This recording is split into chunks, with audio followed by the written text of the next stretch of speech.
melodies and receptivity, like melodies and receptivity. Green, green, green, green, green, green. Green, green, green, green, green, green. Green as galaxies in profusion. Like orbs of Dolphy in connectivity, ours is a Dogon cosmology. In defiance of all colonization, ours is a Dogon cosmology. In defiance, in defiance, in defiance of all colonization, colonization, leaping skies in seeds of wizardry, wizardry. We are that crystalline dignity, impervious to monoscopic conclusions, impervious to monoscopic conclusions, shifting the consciousness, shifting the consciousness, shifting the consciousness.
Shifting the consciousness, shifting the consciousness like emissaries in perpetuity, like the Aphronicity of Obatala on a far northern street, like the frontiers of infinity, shifting the consciousness, shifting the consciousness, shifting the consciousness.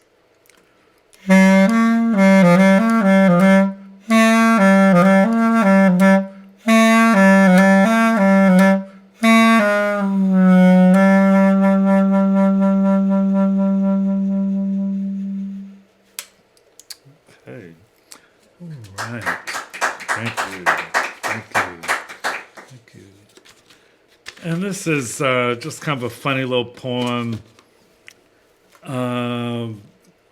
Sometimes I write some of my best poems in my head while I'm driving, which is obviously difficult because by the time I get somewhere to write it down, it's gone. But I was driving along and happened to be listening to some Outkast.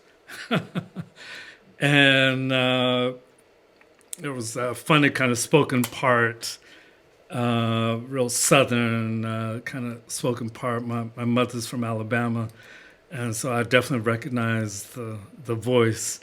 And so it kind of channeled up something that I could imagine one of my southern ancestors saying. And this poem is called Something Ain't Enough for Nothing. Again, the title is Something Ain't Enough for Nothing. Back in the day, if you ain't had but 3/5 of nothing, you might be able to turn a tea-bit of nothing into something. Nowadays, 3 bits of something ain't enough for nothing. You gotta be Charles Schwab just to even turn the knob. Ain't no room up in this end for you and all my kin. Back in the day, we might find a patch of hay. Nowadays, we out with the trash. Be that as it may. Okay. Yeah, I thought that was something we could definitely relate to now. I've always found, just for me as a poet, I've always found the writing of poetry to be so kind of clairvoyant.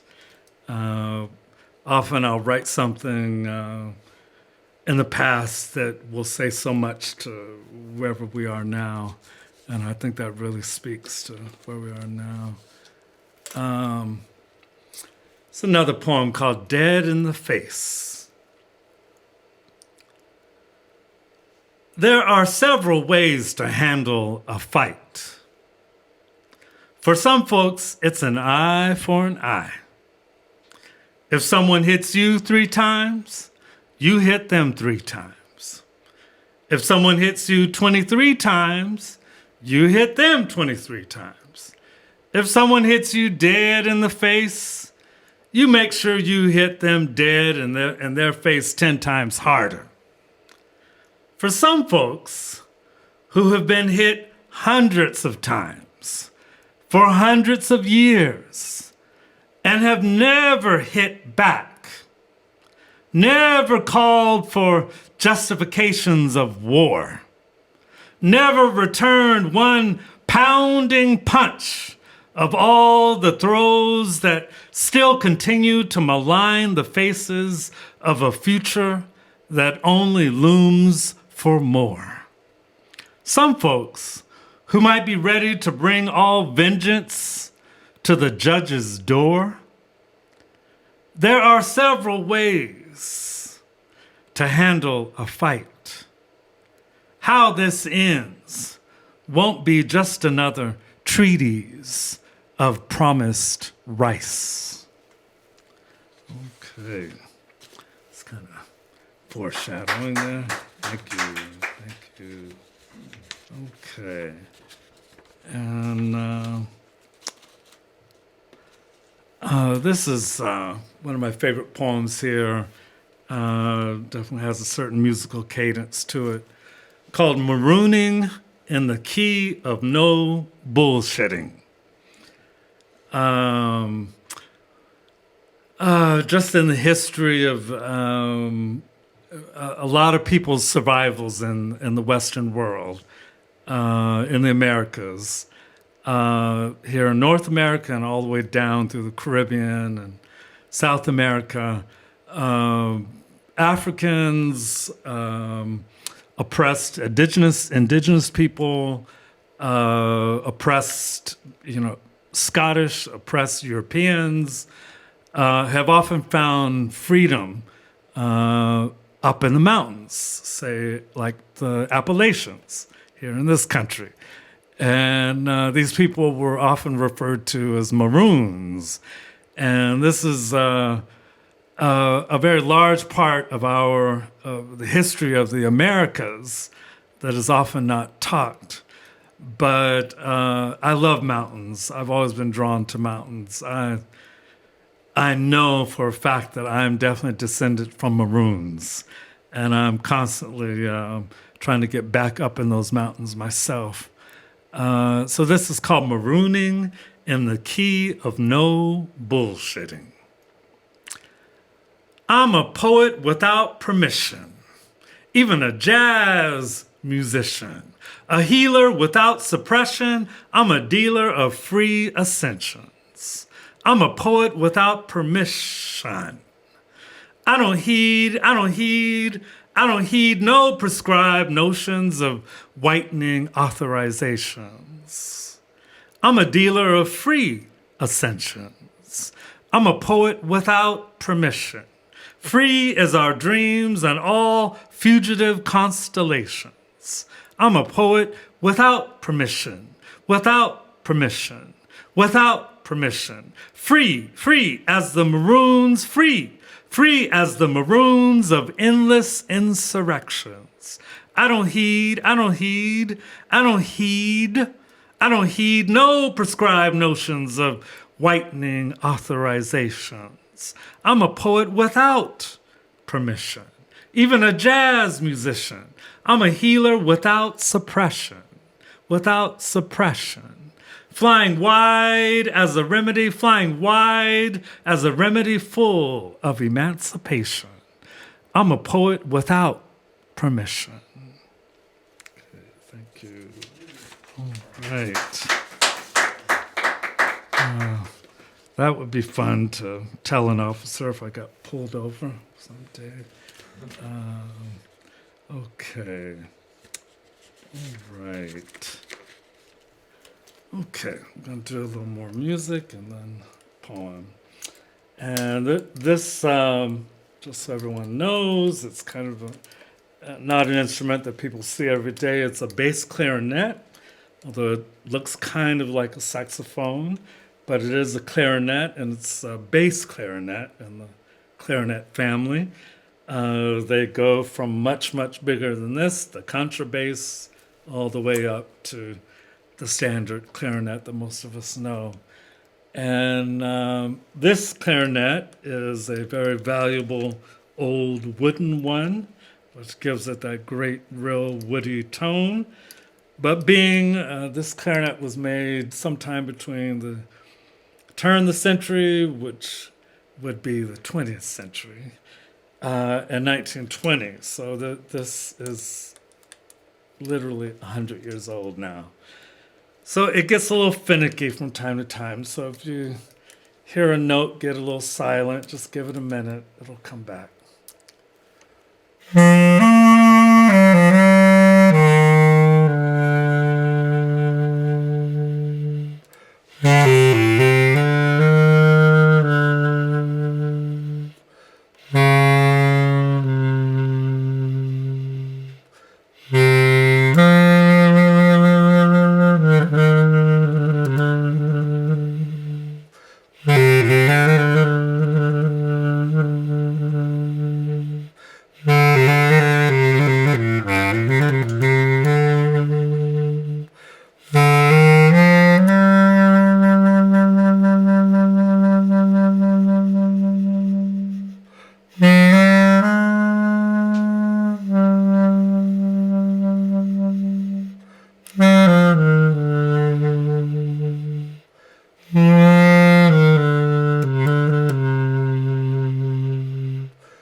Imagine a life without the presumed or actual control of white people. Imagine a life without the presumed or actual control of white people. Imagine a life where no white people ever had control. Imagine a life lived by everyone. Everyone. Everyone. Liberated by everyone. Controlled by no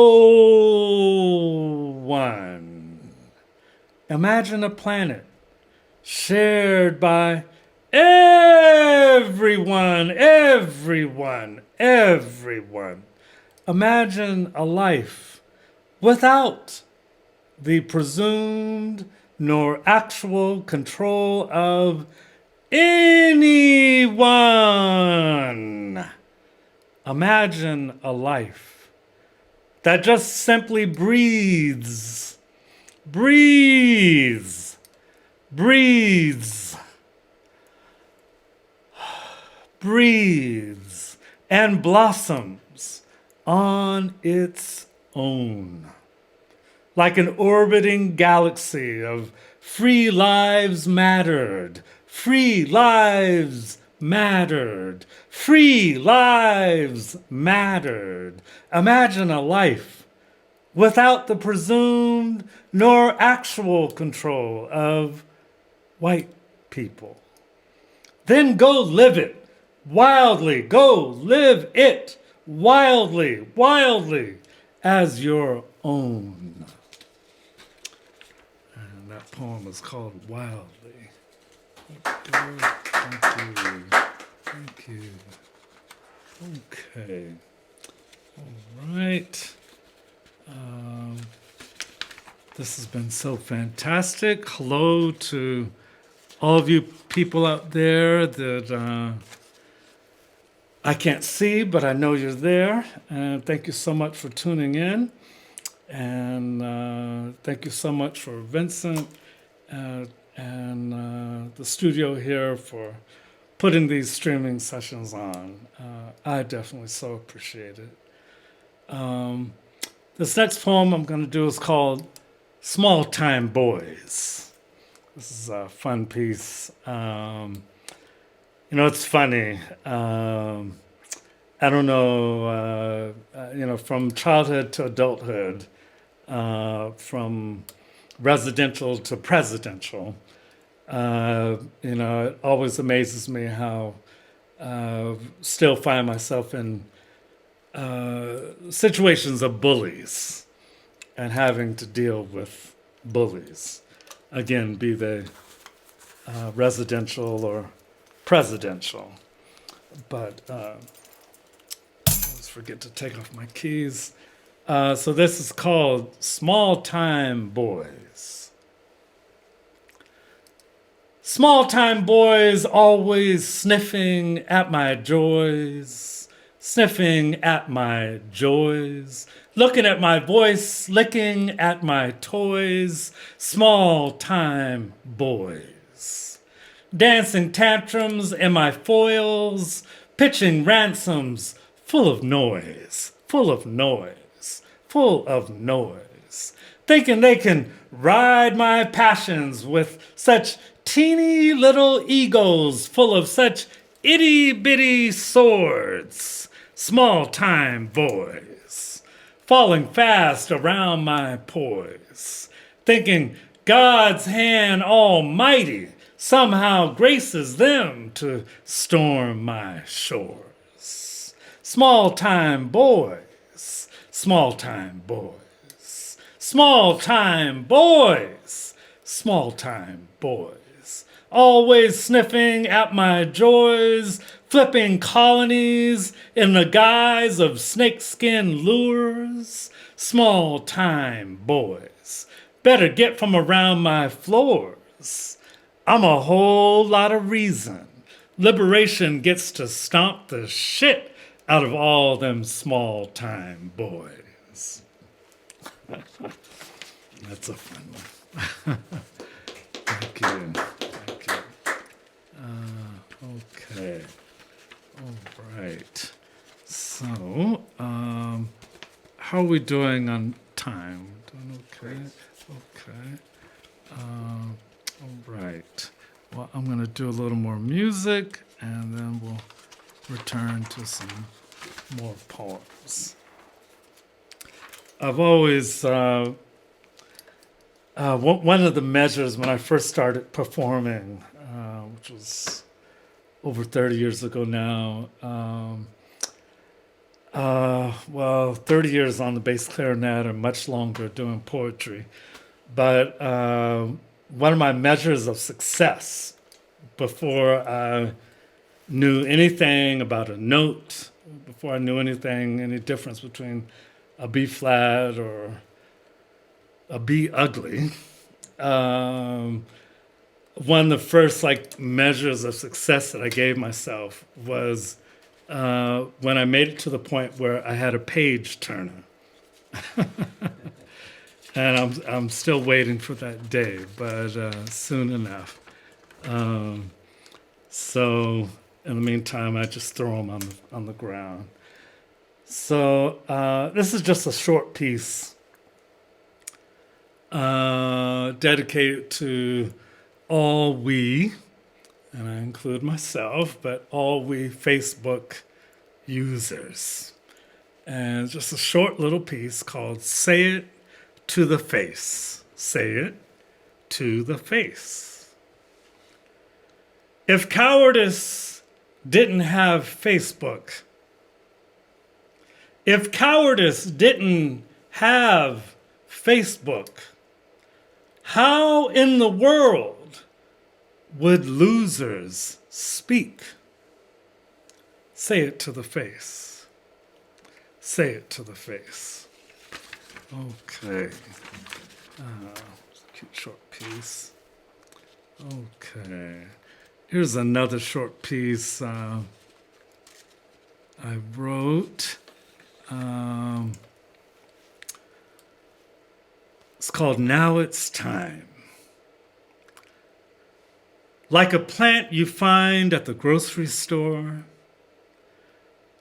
I have dormantly leafed the shelves of fluorescent America for lifetimes far beyond my own. Like a plant you find at the grocery store, I have dormantly leafed the shelves of fluorescent America for lifetimes far beyond my own. Now it's time I blossom. Okay. That's a dedication to all those great grocery store plants that I've bought over the years that some have lasted, some haven't. Okay. But, wherever we blossom, whether it's under fluorescent lights or the amazing natural light we have here, or under the light of deep in the city, it's so important to blossom and to let yourself blossom. Give yourself as no true permission could really be given other than from yourself to blossom and blossom. Blossom, blossom, blossom. If I had to give any advice to children, young adults, or anyone, blossom. If whatever you're doing doesn't include your blossoming, don't do it. Blossom. Just blossom. I have, so this next poem is called This Is Where. And just a little background to this poem. I, for the last 2.5 years, have been dreaming and drawing up diagrams and not having any money or any place to build, but have been working on this plan of building my own tiny house for myself, my own house for myself.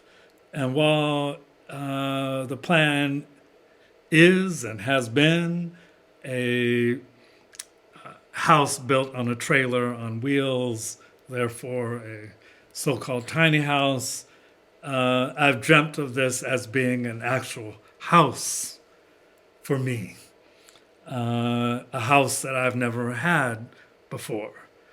I'm 61 and I have rented my entire life, often in some of the worst conditions, because that's what I could afford in this country. And so it has been a dream beyond dream to not only live in this beautiful place, but to actually conjure up the idea of being able to build my own home. And now I'm just about finished. The house is almost built, which is phenomenal. Still really blows my mind. It's called the Star House, and there's a link on this page for this stream where you can click on and donate, and I would definitely appreciate that. But in addition to building this house, I've also had the arduous task of finding a place to put it, finding land. And And I've looked at all sorts of different places. You know, all of Vermont is fantastic. We all have our favorite spots, and I know each of them are equally fabulous. Um My first, when I arrived in Vermont in in 2009, over 10 years ago now, I landed in the Northeast Kingdom, and that was my introduction to Vermont, and I immediately fell in love with it, and I've been in love with that land, those mountains, the just the absolute wilderness of it ever since. Uh, I loved how rural and wilderness it is, especially coming from San Francisco. When I first arrived, I called a friend and said, "I finally found a place where there's no tofu." It's a joke. No, there's plenty of tofu there. But so this poem is called "This Is Where," and this is a poem I wrote in Sheffield, Vermont, where I actually ended up living years ago for 5 years, and I've absolutely loved it. It's such a very special place. I'm hoping to end up there again, but we'll see. But this is a poem kind of describing where I would like to be, and it's called "This Is Where."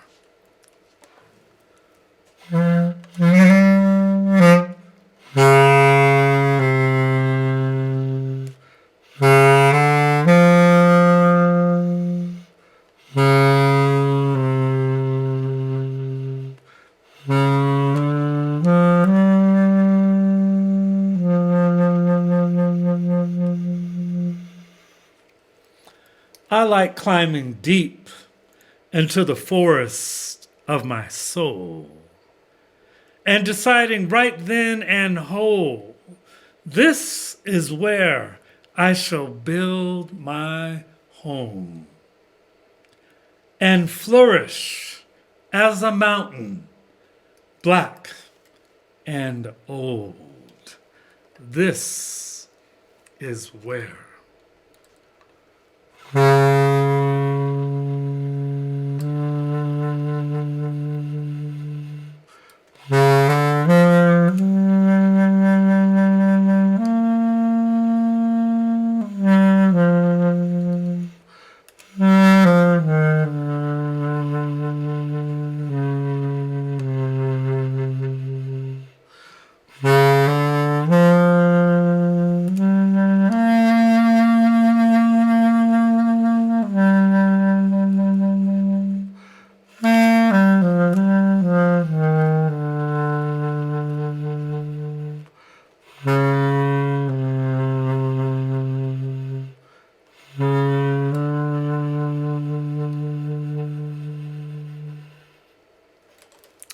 Okay. All right. Thank you. So if anyone watching happens to know of a perfect piece of land for a poet to live on, definitely send me a message. You can do it through the GoFundMe there. Looking for just a small parcel, like 5 to 10 acres. Certainly very affordable. Yeah, if you have something for 100,000, don't give me a call. Okay. All right. Okay. All right. This next poem I'm going to do, I wrote a few years ago, and it's called June Mountain Thunderstorm. I was in the mountains, it was June, and there was a thunderstorm. And it was just beautiful to watch the water come tumbling down, you know, especially after our long winters, and just to see this rush of life, of summer life coming, like just gushing out of the ground. June Mountain Thunderstorm.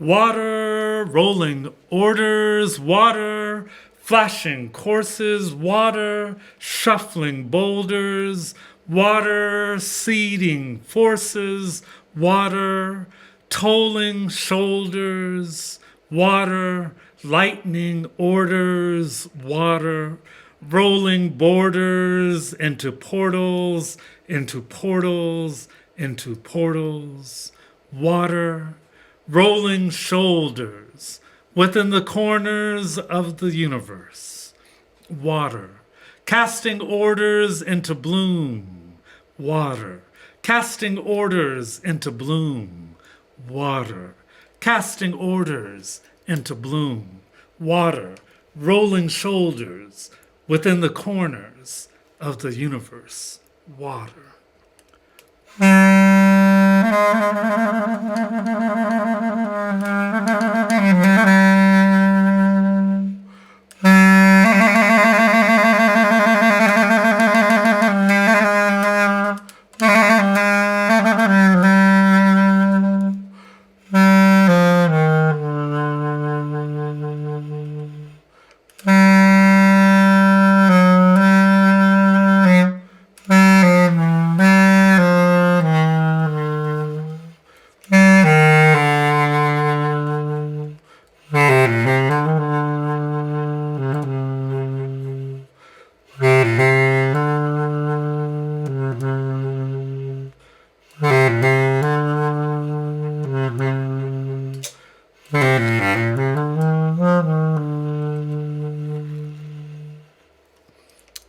Okay.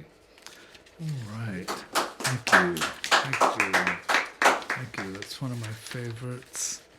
And so, as a jazz artist and as a poet, I rely on a lot of improvisation, and that improvisation even goes into, especially in doing live shows and like really responding to the audience, which I know this is, and I know you're out there. I select my poems in an improvisational way. I almost never work with a set list of poems, and if I do, I always end up kind of going around it, and it helps to keep it fresh. One of my favorite jazz and improvisational artists is The Loneliest Monk. And one of the things that I appreciate about Monk is that Monk didn't believe in rehearsal, like at all. Got a gig at Carnegie Hall, show up, let's go. And that's how he functioned. And he felt that, and of course he was working with, the best musicians, but he felt that, this medium is a medium of playing from the heart. And so one of his quotes was, you rehearse every time you play. And so I'm a big follower of that. And so this poem is called Blues Jean-Michel Basquiat. One of my favorite artists, visual artists, Jean-Michel Basquiat, Haitian American. And just as a note, as my name might suggest, I used to live in Haiti years ago when I was 19. I'm American. I was born and raised out west, raised in San Francisco. But when I was 19, I scared my family to death and dropped out of college and announced that I was moving to Haiti to study voodoo and the whole African culture of Haiti. And I did. And it ended up being the most fantastic, life-altering experience of my life. I don't think that I would be anything that I am. I wouldn't be a musician, I wouldn't be a poet, I wouldn't be anything that I am if I hadn't had that experience. I'll have to explain further some other time, but I definitely recommend going to Haiti. And so this poem, Blues, Jean-Michel Basquiat.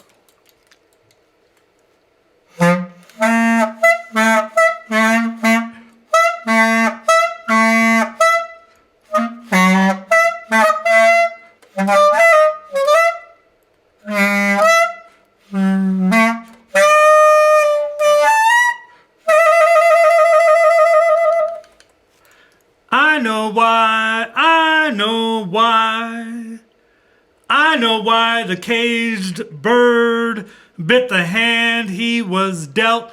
I know why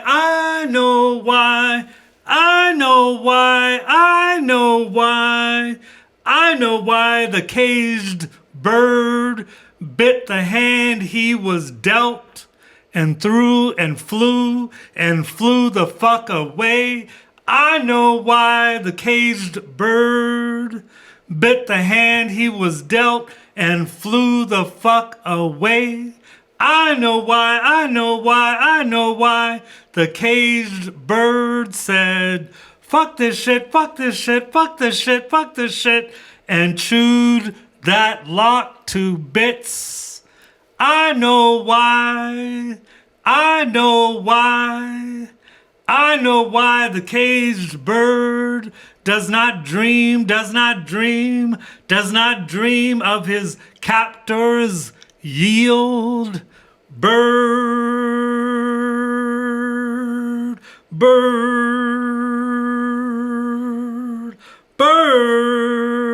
flying high, bird flying high. I know how you feel. Okay, it's one of my favorites there. Yeah. Okay, all right. And this next poem here, it's kind of like my bio piece on how I ended up here in Vermont. One of the great pleasures of being Black in Vermont, whether you were born here, whether you've been here for generations, as there are Black people that have been here since everyone else got here, while the Abenaki had long been here. But one of the great pleasures of being Black in Vermont is having to spend the rest of your happy life having to explain what the heck you're doing here, why you're here, how you got here. Often this line of interrogation will be in the grocery store. You might have just woken up, you're just trying to buy some coffee. Maybe you're not in the mood for interrogation, but this is kind of part of the course. And it comes and goes. If I kind of stick to a 10-mile radius over several years and everyone gets to know me in that 10-mile radius, say 10 miles of Montpelier, then it starts to taper off and people stop asking. But God forbid if I decide to go see a show in the next town. And there we go again. So this is my response. And I hope my introduction is a slight suggestion that maybe you should stop asking those questions. So this is called To the Boreal Gris-Gris. In the patois of dreams, spoken in languages unheard, in the patois of dreams,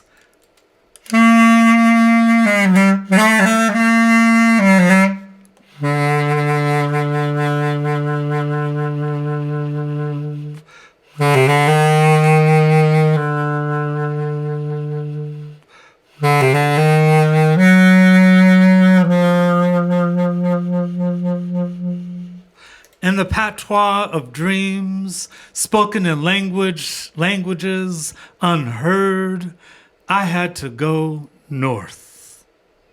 In phrases greening beyond the pales of modernity, I knew I had to go north. In the cool of expressions found pines above the fray, I knew I had to go north. In the reckoning of a hardiness greater than the lines in tow, I knew I had to go north. In the canopy of fairies, whistling tales of unbridled territories, I knew I had to go north. And the conjugations of passages trotted only by the unknown, I knew I had to go north. In the psalms of high ridge mutinies, blossoming like chicories along the road, I knew I had to go north. In the emancipation of jujus, calling cold and deep, of jujus, calling cold and deep. In the emancipation of jujus, calling cold and deep, I knew I had to go north. To the boreal gris-gris, to the boreal gris-gris, to the boreal gris-gris of Vermont, I knew I had to go north. To the boreal gris-gris, to the boreal gris-gris, mojo, voodoo, hoodoo, conjure, magic, mojo. To the boreal gris-gris of Vermont, I knew I had to go north. Okay. All right. Thank you. Okay. All right. I think I'm going to do just a couple more poems, some music. Is it good? We're doing good on time. Come to a close in the near future. Okay. All right. Sounds good. Okay. All right. So I just have 2 short poems to do. Okay. This poem I'm going to do is called Space is the Place. And a definite homage to Sun Ra, one of my jazz heroes and a definite Afrofuturist in his own way. I think and once I really start to grasp the notion of futurism, start to realize, all living life is futurist. If not, it's dead. But it's really broadened my perspective. So this is called Space is the Place.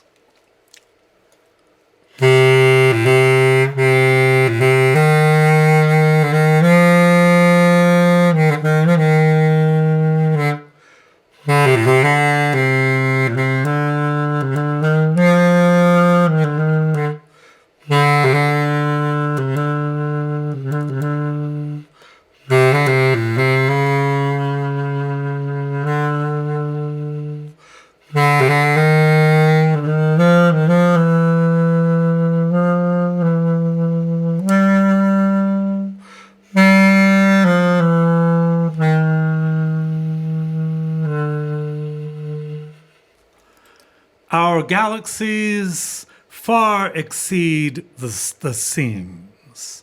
Our galaxies far exceed the seams. Held captive by the humidity of heteronomies, misty dishonorings of the heavenly, hanging lower than what the eye can believe. Swimming in the mid-air disparity of lives seen, unseen. Parsing paths between perennial zombies of the palatable and the blaring infantries of echocardio disbelief.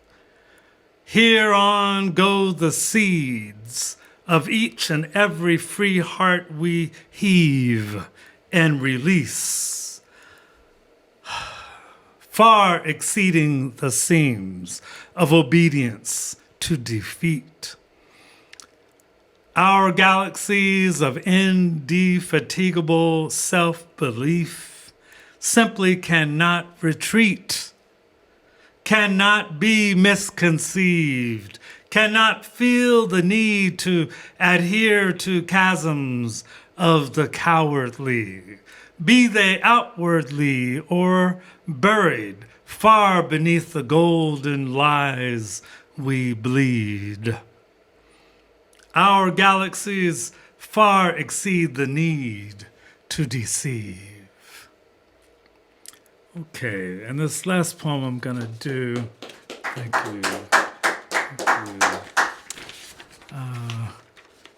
It would have been great if I could have been a poet on like Star Trek, like the TV Star Trek. I was a kid. So this last poem I'm going to do, a particularly timely piece with everything we're going through in this country right now. It's called Down the Blunt End. Have you ever looked down the blunt end of hatred? Have you ever had the barrel so close to your face, so close to your face, that you could see clear across America? That's what's happened to me today. Today. I saw all the sovereign rounds of leaden bile pointed directly at me. I saw all the chambered and projected malice our disturbed triggers could humanly avow. Today I learned a familiar lesson. That's what happened to me today. And I lived to tell the tale.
Okay, thank you.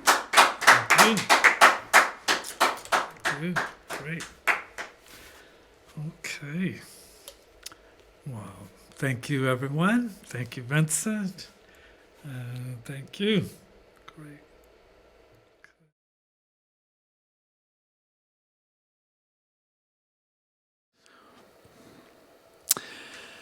Good evening, folks. It is October 8th, 2020, and we are here at the Underground Studios in Randolph, Vermont.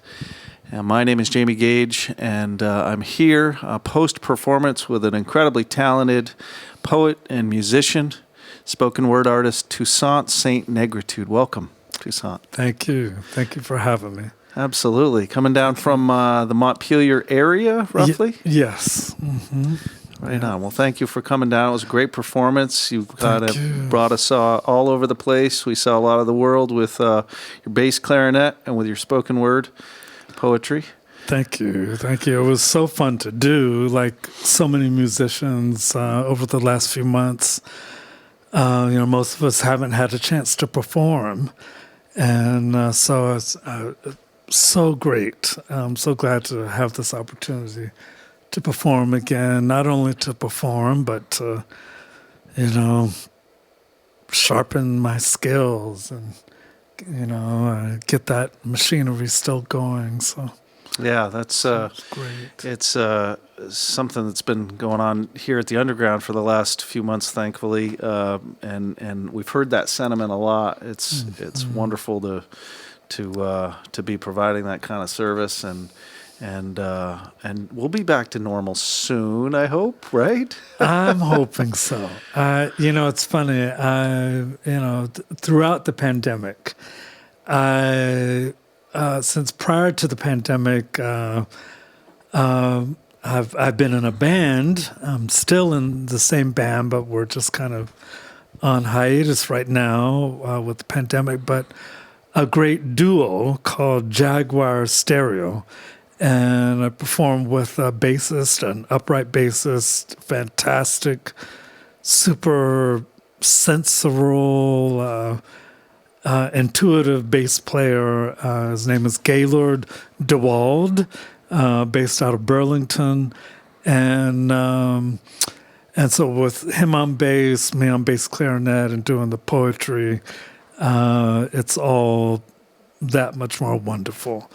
And but talking about not being able to perform now, just before the pandemic, we were starting to get gigs pretty close to every week, which was fantastic. There were a few months which completely blew my mind, when the first time in my life when I was actually paying my rent and feeding myself on music, and at this ripe old age, and I know that this is a universal struggle that so many artists are dealing with right now. I don't mean to claim any pity for myself, and I feel for all of us that are struggling for this, but I still find myself in that pre-pandemic mindset, where suddenly I'll think, oh, I should set up a gig at the Zen Barn. Let me call them. Or I should set up a gig over here. Let me call them. And then I remember, oh, yeah. So all the more appreciative of absolutely tonight. Well, and in some places it's coming back, the drive-in shows that they're doing, but it is sparse. We are careful. We're also being extremely careful in our state.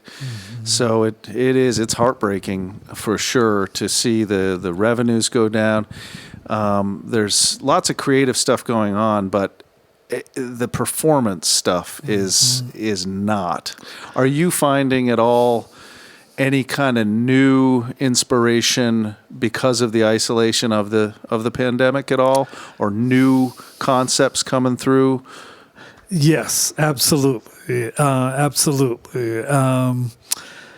There will definitely be a book of poems inspired by the pandemic. I've gone through, from February to now, from when we first heard about this through the various forms of shutdown till now, I feel like, probably like everyone else, I've gone through various different levels of understanding of it all. Almost like stages of grief in a way, maybe. Exactly. And exactly. And very much in the way that, like with stages of grief, where you don't really have a roadmap for that grief. And it's like, okay, well, this week I feel like this. And then you wake up one day and it's like, oh, today I feel like this.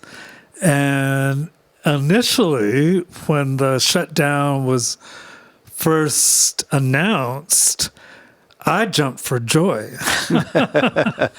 I was like, yeah, finally, for once in my life, I have a legitimate reason to like lock myself. I was like, I want to play music. Well, this sort of fit your trajectory anyway, having come from an urban city in San Francisco to Vermont. You were heading this way anyway. Thank you. Exactly. And thank you for connecting those dots. Absolutely. That has been my lifetime goal of not being able to, having nothing to do with but my art and just enjoy walks in the woods. And that's what I did. And I also, and I guess this was just like a coping mechanism, I immediately, and this is kind of a mechanism that I've often used or has just kind of subconsciously kicked in whenever I've had to deal with struggle or sudden changes, where this kind of inner, like, general takes over within me.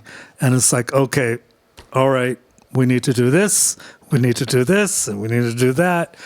And so with the initial pandemic, when we didn't know whether this was going to be a month, initially it was like by June, we'll be back to normal, whether it was going to be a few months.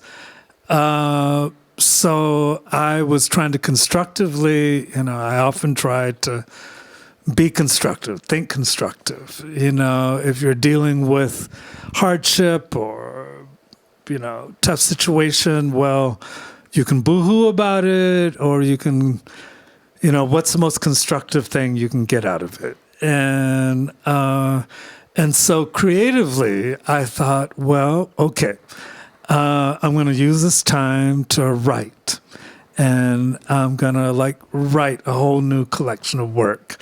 I'm going to write a whole new collection of compositions, and, I'm going to really sharpen my creative skills, build this humongous repertoire. And when things go back to normal, boom, I'll have a whole new repertoire.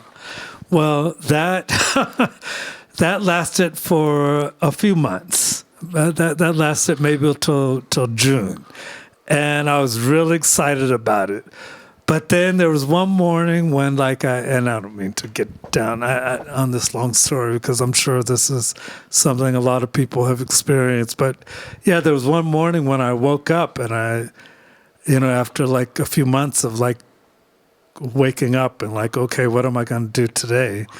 When I woke up and I sat in the bed, and it really dawned on me, and I said aloud 4-letter word, and it was that's when it really hit me, like in a, one of those pivotal scenes, and an epiphany, a Joyce epiphany or something. Yeah, what's Outer Limits, or one of those sci-fi shows where you really look in the mirror and really see the reality that, and as a reality that this might be it.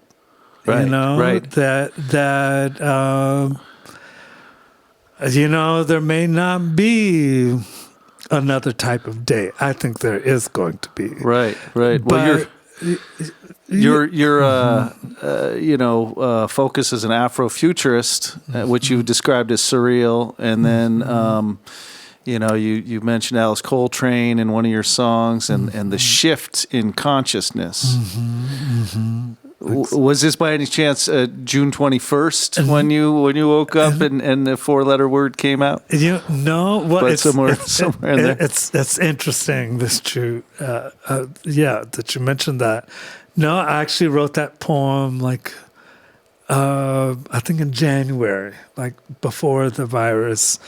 But again, with all of my poetry and in reading other poets, I often find, and I imagine it's true with all genre of art, that that art is perpetually revealing in a thousand different ways, and a piece written in 1950 that might have meant one thing in 1950.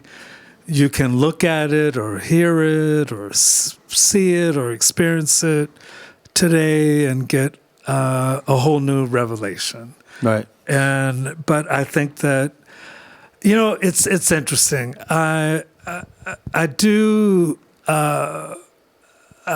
feel forced to say and acknowledge that as a country and just as human beings, we have been, you know, our consciousness has been shifting long before this virus.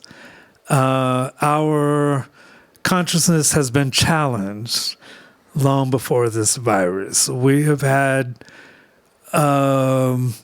mindsets that have needed to change long before this virus. And it's kind of just taken this virus, and I hope this will be a good thing in the future, but it's taken this virus to really kind of put our nose in the mirror. Right, right. Really, yeah, I'm hoping for more shifts in consciousness, and I do hear from, and maybe it's because I'm, you know, I don't talk too far outside of my own circles, but I'm hearing more and more people say, this is the pain that we have to go through to get to some other side. Things will get better, even as abysmally, you know, bottomed out as it feels right now. It's definitely, you know, something we have to go through. I agree. I agree absolutely. And no matter how hard it's been or how hard any struggle can be, I am still all the more convinced that what works, and what doesn't, won't. And I think a lot of a lot of the beliefs that that our Western culture has been built on, some of the greedier beliefs, some of the most harmful beliefs that have really crippled a lot of our country.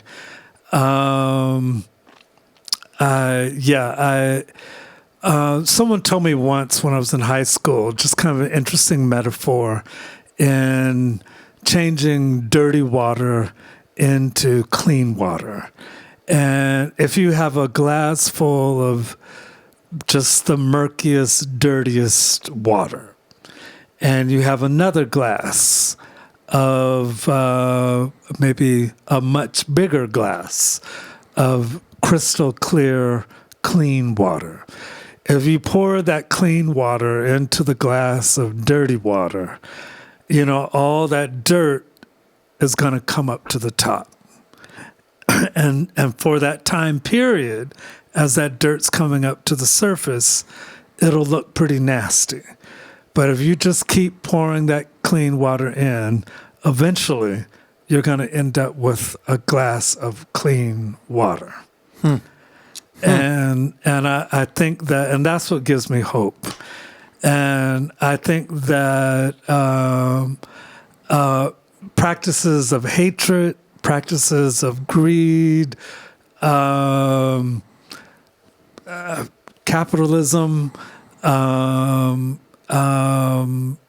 all of those Social Darwinism, yes, as it's been performed or perpetuated for years. Exactly. It can't it can't last. Right. No matter how long it's practiced, no matter how profitable it has been or might be, it's like as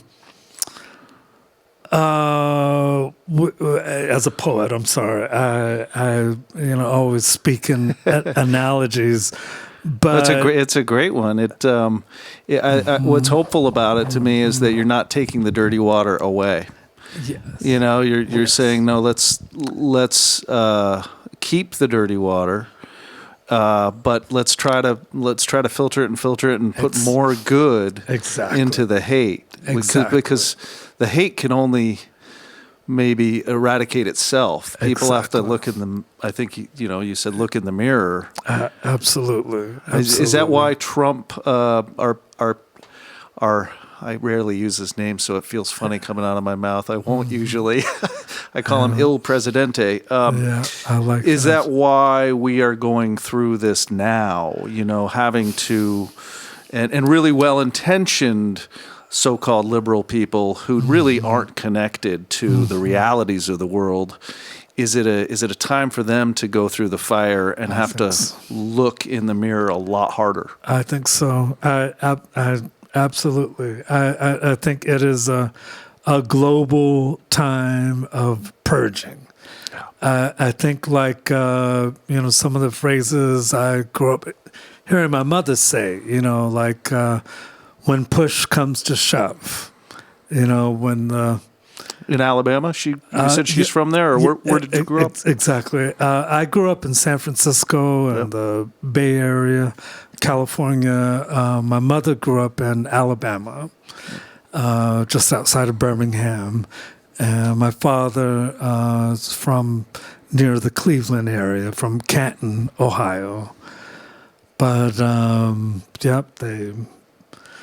my mother went to college in Ohio. They met. Drove out west, and my brother and sister, we were all raised out there. Nice. Yeah. And she was a pretty informative voice for you. It sounds like my mother is, as she has heard me say throughout my life, and it's funny. It is true. It's always been true, but it becomes even more true the older I get. The more myself, the more like coming into myself I become. The more appreciative I am of my mother's, and tremendously grateful of her shaping me. I'm 61, high school class of 77.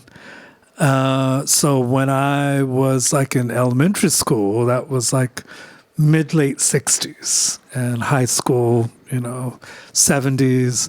And even up until my senior year in high school, and certainly all of the books that I had, and I went to standard public school, all of the traditional high school books were as narrow-minded as, I remember when I was in the 12th grade, which was 77, which is considered fairly modern, especially when you think of 70s California, Martin Luther King was not in my history book.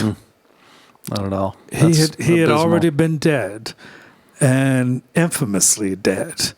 And but my education was that limited socially, and so my mother, my parents divorced when I was 10. So my mother, as a single mom, proudly took it upon herself to educate me and my brother beyond what we could get in school. Right on. And which I so appreciate. I certainly recommend for all other parents. I'm not a parent, but if I was a parent, I would raise a child the same way. But And given the times, late 60s, 70s, San Francisco, Berkeley, Oakland, there was all that activism going on.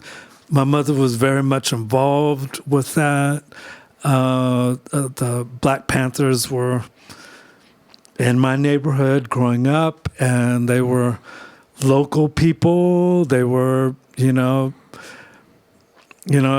you were an elder who lived down the street, it would be, Mr. Gabe, with a black beret on. It was a local thing. I think, as far as popular mythology of the Panthers, and they were fantastic, not taking anything away. But the true, like, on the street level experience that I had of the Panthers is that they were local people who it was such a great moment, which has so informed the work that I do now through my poetry and music. But it was such a profound moment of people enduring police brutality, enduring rampant drugs in the neighborhood and killings and whatnot. Just the same stuff we're dealing with now, but where the parents and the people of these neighborhoods who never got any help from the systems that be, never got any help from the police or the judges or politicians. They were always left to go to their own funerals. The people kind of took it upon themselves and said, we'll patrol our own corners. Right, and that's a kind of an evolution of the Panthers. Exactly. Is as a out of social justice need, because like you described, there was no social justice in your communities. That's how they came up. But of course, in a culture and an educational system that is tightly controlled by the textbook creators, owned by the corporate folks who say, well, we're going to teach one kind of history.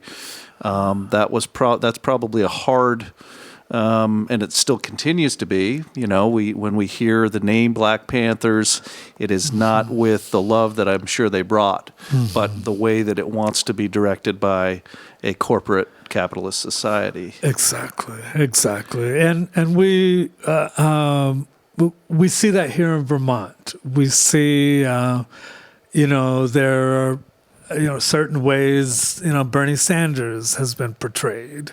Right. Or Leahy, or, I think we see that throughout our communities.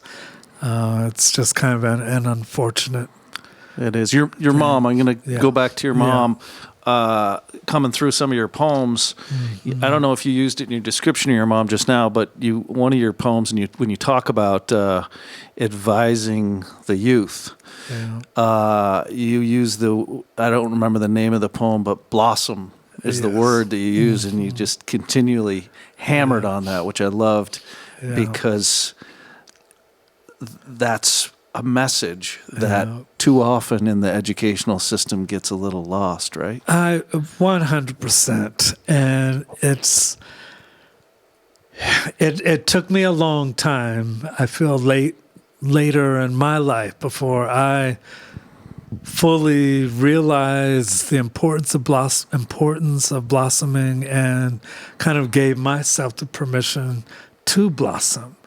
Because I think particularly as adults, and especially independent adults whose well-being is entirely on your own shoulders, making it in this world, and especially for me, growing up in the city, and I just happened to grow up and have spent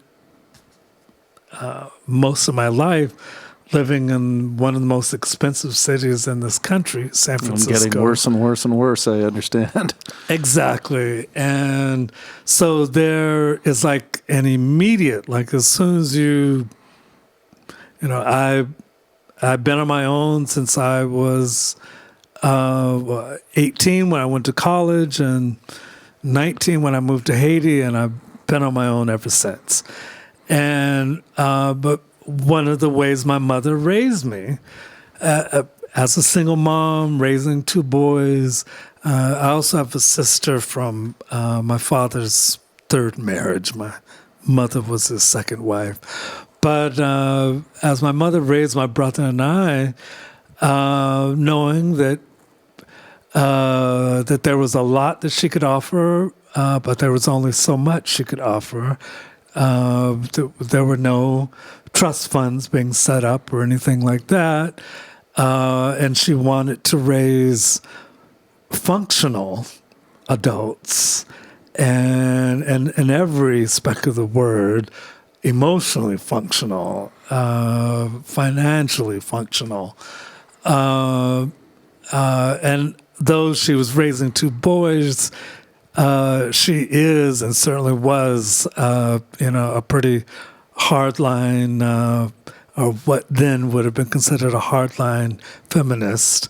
There was definitely no room for any masculine error, which I really appreciate. But she really drummed into my head, and I'm the oldest, that I'm raising you to take care of yourself. Yeah. And there might have, this was the 70s, so there might have been a fair bit of kind of old world sense of what it is to be a man and the whole definition of independence. But there was a real honor, and this is one of the things that I saw and learned to appreciate when I was in Haiti, country of financially very poor people, extremely, very, very, very poor beyond any way that most Americans can even conceive. Yeah, historically, the poorest country in the Western Hemisphere for many, many years. Yes, and unfortunately, I think they still hold that title. But the one thing I learned is that, like all Haitians, even the poorest of the poor and the poorest of the poor are those that live on the street, that literally don't have anything to cover their heads. But the poorest of the poor would always be immaculately clean. And it would just amaze my mind. And I learned after, getting to know people and getting to understand the culture better, that in Haiti, as I think is true in a lot of places of the world, there is a real sense of honor, and that regardless of whether you have $100 or no dollar, you have your honor. Either case, if you're a millionaire, you still have to have your honor. If you're dirt broke, and in Haiti, dirt broke means dirt broke, you still have your honor. And it becomes like an equalizer, where if you're on the dirt broke end of the scale, you still have your honor, which kind of raises you some. Mm-hmm. And I think for most of us as Americans, honor, like, what is that? Like, that's hardly right. It's an equalizer that we're not allowed to maybe use in our culture.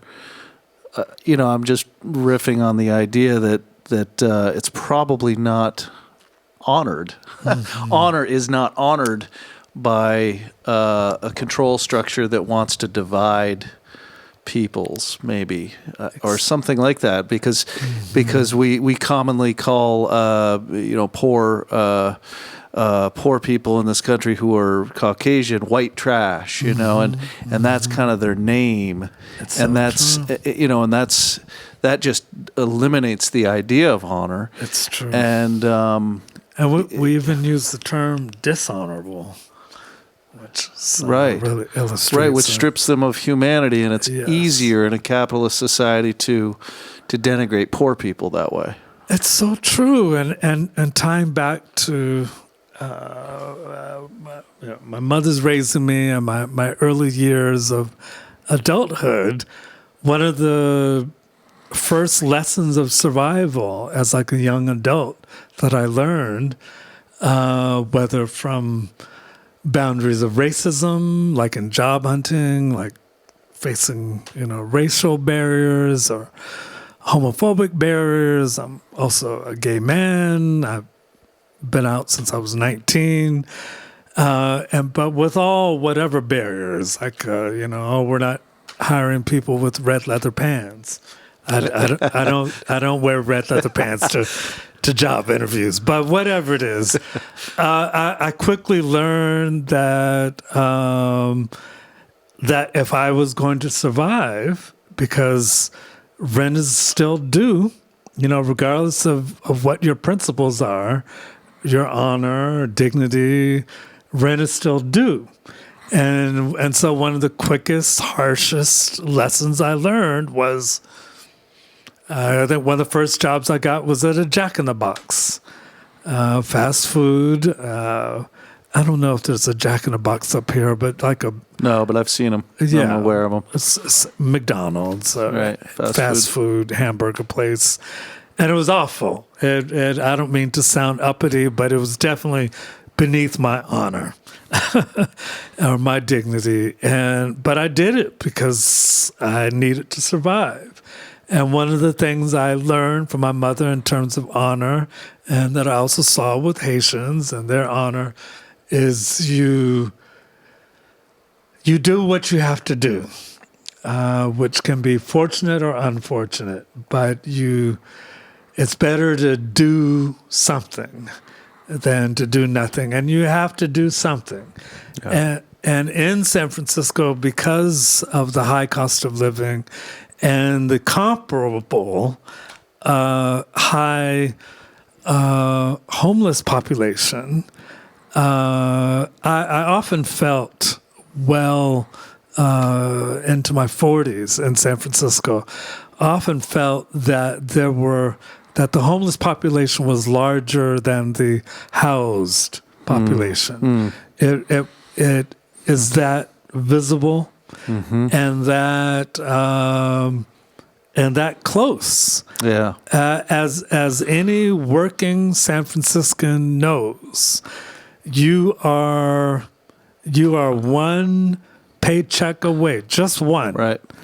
Or at least for me, I was never able to build a savings. My expenses were always at least 75% of my monthly earnings, and everyone else I knew, and because the cost of living was so high, so it was always very clear to you, no matter how much you hated your job, no matter how much you were being demeaned or brutalized by your job, especially as an artist, it takes time away from developing your art. You work 40 hours a week and you want to come home and practice on your horn, but you're dead tired because you have to, and just that grind over and over again. And no matter how much you hate it, full well that on any given day when you decide, forget this job, you're out on the street. Yeah, you're that paycheck away. It's just right there. And so it, as far as honor, I kind of learned to put my honor on the back shelf and survive. And all, legitimate work. But your art and the blossoming of being you retain that honor throughout that whole experience. I mean, you didn't necessarily, you could put that job away over here, right? Yes, it did. And thank you for pointing that out. It definitely did. There was blossoming going on, but I feel that most of my blossoming happened when I moved to Vermont. Right on. which That's was great to hear. We 10, like to year, hear 10 that. years ago, and I just have to honestly say that there's been a whole, I had to look back on my entire life. The blossoming has been happening since the beginning. My time in Haiti was like an intense blossoming. At like 19 to 21, and I was there for 3 years, and an intensive course of blossoming. Yep. But I was also very young and still kind of figuring out who I was. And in between that Haitian period of blossoming and my Vermont period of blossoming, I feel like it was kind of there was like latent, or there was inner blossoming going on, Right. but it had to go through a lot of personal changes. I don't feel like there was more of an outward blossoming until I moved to Vermont. And as grateful as I am of my life in Vermont for kind of allowing for that, I can't really, it's nothing that I would have expected. No one could. We're glad to help. I appreciate it. No one could have convinced me. It's great to hear. It really is. As a native Vermonter, I have very, very strong feelings about this place. It's not as always tolerant, which is a word I hate. It's not as always diverse as it could be, but I do see people growing here and their thinking and their thought processes. I've seen that my whole life, which I'm grateful for. You are, I want to mention the Star House. You're building a tiny house, Yes, and you're almost thank done, you. and hoping to bring that up to one of my favorite poet towns up there. Yes. Sheffield. It's where who lived there. Galway Canal. Right. Yep. One of the greats. Thanks so much for mentioning that. Yeah, and you know who else lived in the kingdom? And St. Johnsbury, of all places. When I first moved to Vermont, having spent my whole life in cities, and when I first left California, I left San Francisco in 2006, and I moved to Philadelphia, where I'd never been. It was just kind of on a whim, didn't know anyone. I had friends that had moved, artist friends that had moved to New York, and New York has always been like the place to go if you're an artist. Right. I love New York. I spent a lot of time there, and I love it. But I've never quite felt like it was the best place for me to live, and And Philly has the cheesesteaks, right? And the tasty cakes. The thing that drew me to Philly was I didn't even know about the cheesesteaks. The thing that drew me to Philly was I had been learning to play the bass clarinet. I'm self-taught, and I took myself through kind of like my own education course. And I looked at it as like in the Bay Area, the big school is UC Berkeley, just across the bay there, and that's like the Harvard example of like how to educate. And so I just kind of asked myself, well, if I were going to Berkeley, how would I best teach myself to play this instrument, and as a jazz instrument? And beyond the technical part, but really to develop my ear, there were back then, I don't know if there are now, but there were some fantastic used record stores and used CD stores. And Madonna, was like the king or the queen of the airways at that time. And so I could buy like whole discographies. It was fantastic. I could buy CDs for $2. And I just started, I found myself, I discover, there's this person named Alice Coltrane, and this is a cool album, or there's this guy named Dizzy Gillespie, and this is cool. Well, all right, well let me get another album, and then another album, and next thing I know, I've got their discography, and it only cost me $30, and I gradually I started at going through the history of jazz, started with African music, and then these are all musics that I've always loved, but and the Caribbean, Cuban, Haitian, and then New Orleans, the history of that music, and definitely connected with the clarinet, and then I discovered Sidney Bechet, completely blew my mind. Best teacher, anyone can have. And I mean, it was just the records. And then Buddy Bolden and some of those and, giants in the early days. Exactly. And Louis Armstrong. And because I love all the instruments, and I love vocalists equally as well. I see vocalists as instrument players. I learned my tone from all of them. With the bass clarinet, it can get the lowest tones and the high, screeching upper tones. And though I prefer a deeper range, I like a broad octave or a broad range.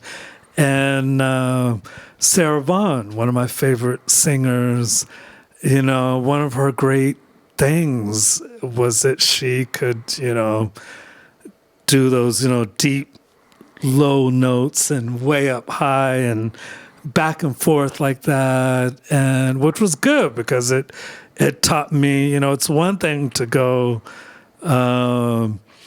do, re, mi, fa, sol. It's one thing to do a gradual climb, but to learn how to go, do, Right. And these up and downs, and so it taught me a lot about dynamics, and so and I went on to, discover more of Coltrane, and well, you started by when you got me piqued with regard to the Northeast Kingdom, because you started on the diatribe saying, "Do you know who else?" Yes. So I keep waiting for. I'm sorry. No, that's all right. Sorry. No, it's good. That's Classic digression tangents. it gets us places, right? Thank you.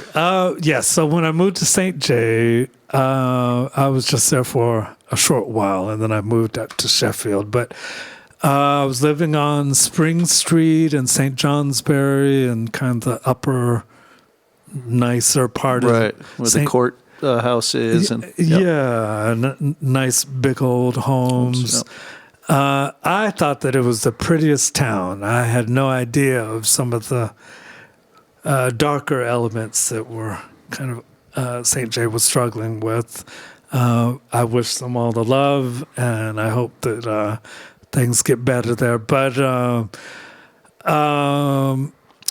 shortly after I moved there, I found out that 2.5 blocks from me was this house that was bought by Allen Ginsberg and his partner Peter Orlovsky. Oh, wow. Yes. Wow, I didn't know that. And There's now, a little Vermont history that yes, we're going to have I to was go blown mine. away, and I'm a huge And this fan. is within the last 10 years. Yes. So long after Ginsberg's been gone, and Orlovsky, I can't remember if he's still with us. He died a year after I moved there. Oh. I think he died in 2010 or around Did you get there. to meet him, I talk to him? didn't get to meet him. Oh. And when I heard, so evidently he and Ginsberg bought this house. I don't know if they bought it in the 70s, but a long time ago, I think as New Yorkers, bought this house in Vermont as like a getaway. Yeah. And it's right in town, St. Johnsbury. It's not like it's out in the woods or anything. Right. And just like a basic little house. And I think after they had kind of parted ways as a couple, but kind of remained close as friends, Peter moved up to that house and just stayed there. And I never found out what there was something that he ended up becoming very ill with later in his life, and I guess it was really debilitating. And by the time I moved there, when I found out he lived there, word was that he wasn't accepting visitors. Right. Yeah. Makes sense. Yeah, and so I just tried to respect him. That area attracts seems to attract a lot of folks who are true back to the land. Folks, there's the bread and puppet folks that came up into that area, the Sheffield, Craftsbury, Glover area in the 60s. That area, and it's retained a lot of that. Recent celebrities that have moved there, like Nico Case lives there, I think, and Luis Guzman.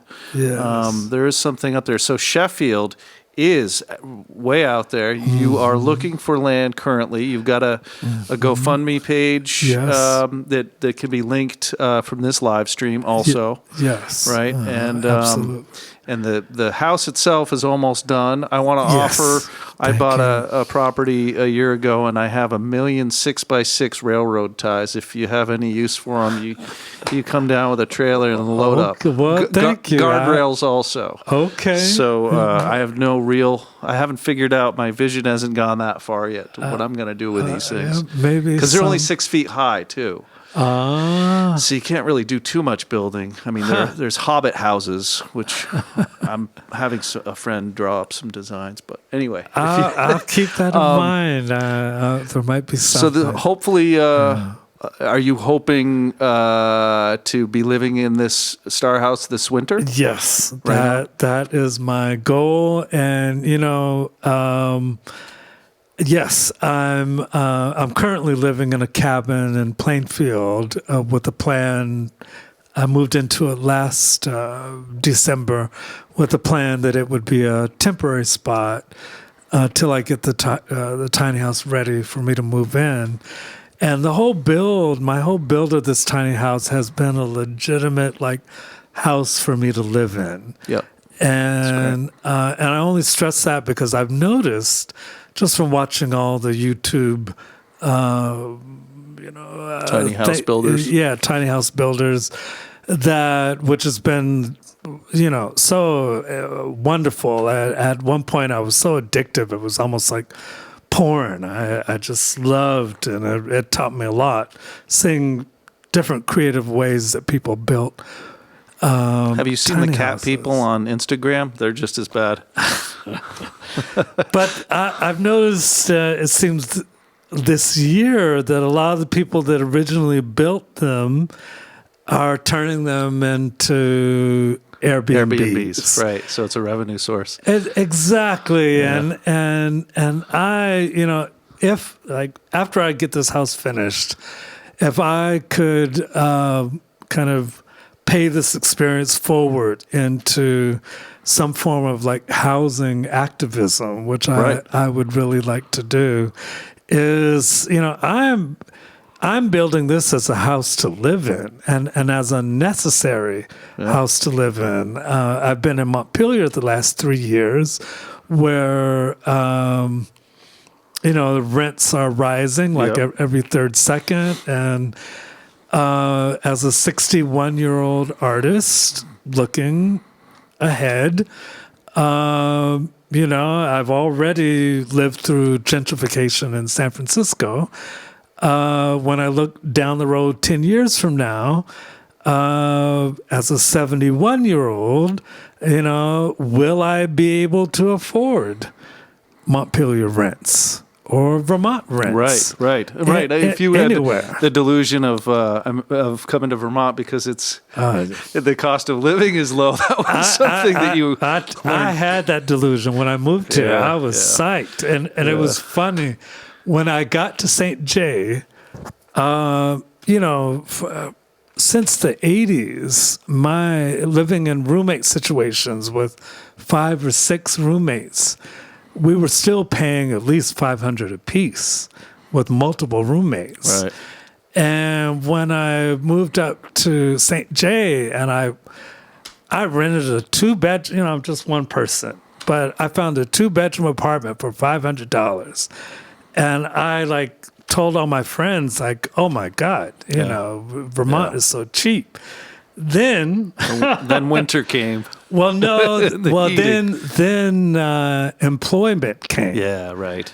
And I realized that the wages were so much lower than what I've been accustomed to. Suddenly, that 500 became the equivalent of 1,500. Right. So. Yeah, it is. It's a tough place to make a living here. But certainly your experience with having gone through gentrification in San Francisco. Now we're, the economy. The last 3 years has been. Well, the state of the world and the state of our nation is such that, I don't know, your experiences should be telegraphed through your art, through your writing, through your, you've got a story to tell. Keep telling it.